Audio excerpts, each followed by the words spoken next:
السلام علیکم ورحمۃ اللہ وبرکاتہ۔ آپ سب کو اسلامک پروڈکشن میں خوش آمدید۔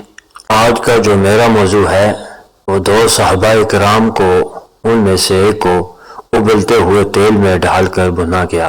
آخر کیوں ایسا ہوا؟ اس ویڈیو کو آخر تک لازمی سنیں، اور یہ بہت ہی عام قصہ ہے، زندگی بدل دینے والا قصہ ہے، لازمی سنیے گا۔ ایک صحابی کا واقعہ ہے کہ چند صحابہ کو ایک علاقے میں جانا پڑا تو وہاں کے بادشاہ نے ان کو گرفتار کرنے کا حکم دیا۔ اس کے فوجیوں نے پکڑ کے بادشاہ کے سامنے پیش کر دیا۔ بادشاہ جو ہے وہ عیسائی تھا، اس نے کہا کہ تم عیسائی بن جاؤ۔ انہوں نے کہا کہ ہم عیسائی نہیں بنتے، ہم تو مسلمان ہیں، ایک اللہ کو ماننے والے ہیں، ہم اسی ایک اللہ کا سبق ساری دنیا کو سکھانے کے لیے نکلے ہیں، ہم دین کی تبلیغ کے لیے نکلے ہوئے ہیں۔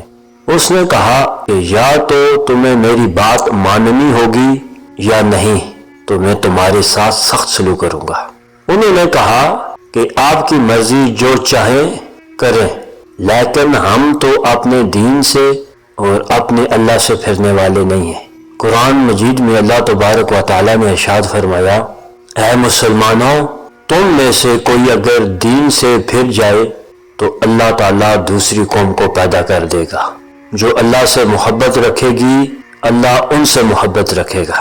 معلوم ہوا کہ اللہ تعالیٰ کو ایسی قوم پسند ہے، ایسے مسلمان پسند ہے جو اللہ کی محبت میں چور ہوں، سرشار ہوں۔ اس لیے اس کا ذکر کیا کہ تم پھرنا چاہو تو پھر جاؤ، ہمیں کوئی پرواہ نہیں، ہم دوسری قوم کو پیدا کریں گے جو ہم سے محبت کرنے والی ہوگی، اور پھر اس کے نتیجے میں ہم بھی اس سے محبت کریں گے۔ تو وہ صحابہ کرام کہنے لگے کہ تو جو چاہے کر، ہم تو پھرنے والے نہیں ہیں۔ تو اس نے اپنے خادموں کو حکم دیا کہ ایک کڑائی میں تیل ڈالو اور نیچے سے آگ جلا دو۔ چنانچہ بہت بڑی کڑائی میں تیل ڈالا گیا اور نیچے سے آگ جلا دی گئی، اور خوب زبردست طریقے پر اس تیل کا جب پکایا گیا، جب وہ بالکل پک گیا اور ابلنے لگا تو ان دو حضرات میں سے پہلے ایک صحابی کو اٹھا کر اس میں ڈالنے کا اس نے حکم دیا۔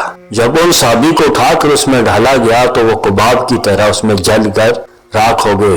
ابلتا ہوا تیل تھا، تپ رہا تھا، بالے مار رہا تھا۔ جب ان کو ڈالا گیا تو ان کی جان نکل گئی، وہ وہاں پہ کباب بن گئے۔ تو اس کو دیکھ کر جو دوسرے صحابی تھے وہ رونے لگے۔ بادشاہ نے یہ سمجھا کہ شاید ان کا دل کچھ نرم ہو گیا ہے، اب یہ میری بات مان لیں گے، لہٰذا ان سے کہا کہ دیکھو تمہارا بھی یہی حشر ہوگا اگر تم نے میری بات نہیں مانی، اس لیے میری بات مان لو اور رونے کے بجائے میری بات مان کر اپنی جان بچا لو۔ تو وہ صحابی کہنے لگے کہ تجھے دھوکہ ہو رہا ہے، میں اس لیے نہیں رو رہا ہوں کہ میں ان کی جان کو یوں نکلتے ہوئے دیکھ رہا ہوں، یہاں مجھے کوئی خوف اور کوئی دہشت اور کوئی وحشت نہیں ہو رہی ہے، بلکہ میں تو اس لیے رو رہا ہوں کہ میں نے دیکھا کہ جو ہی ان صحابہ کو اس تیل میں ڈالا گیا، ذرا سی دیر میں ان کی جان نکل گئی، تو میں سوچ رہا ہوں کہ مجھے بھی تو اس میں ڈالے گا تو میری بھی اسی طرح جان نکل جائے گی، پھر میرے پاس اللہ کی محبت میں قربانی دینے کے لیے کوئی دوسری جان نہیں ہوگی، اس لیے میں رو رہا ہوں کہ ایک ہی جان ہے۔ اور کہنے لگے کہ اگر میرے پاس 100 جانیں ہوں تو میں یہ خواہش کروں کہ بار بار میری جان کو اس میں ڈالا جائے، مجھے اس تیل میں ڈالا جائے، اور 100 مرتبہ میں اللہ کی محبت میں قربان ہو جاؤں۔ یعنی اللہ اکبر، کیا محبت تھی اللہ سے، کیسا عشق تھا صحابہ کا۔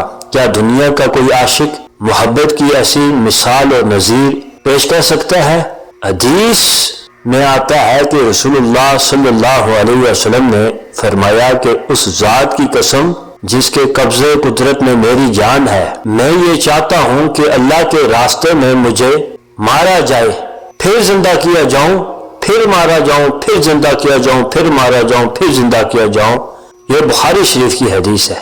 یہ اللہ کے راستے میں مرنا، اللہ کی محبت میں مرنا تب ہوتا ہے کہ جب یہ محبت غالب ہوتی ہے، یعنی ہر چیز سے بڑھ کر جب اللہ سے محبت ہو جاتی ہے، پھر جہاد کا بھی انسان کو شوق ہوتا ہے۔ پھر جب مسلمان لڑتے ہیں، پھر وہ اللہ کی محبت میں پھر یہ نہیں دیکھتے کہ ہمارا پیچھے کوئی ہے یا نہیں، پھر وہ اپنی جان خوشی سے لٹاتے ہیں اللہ کی بات۔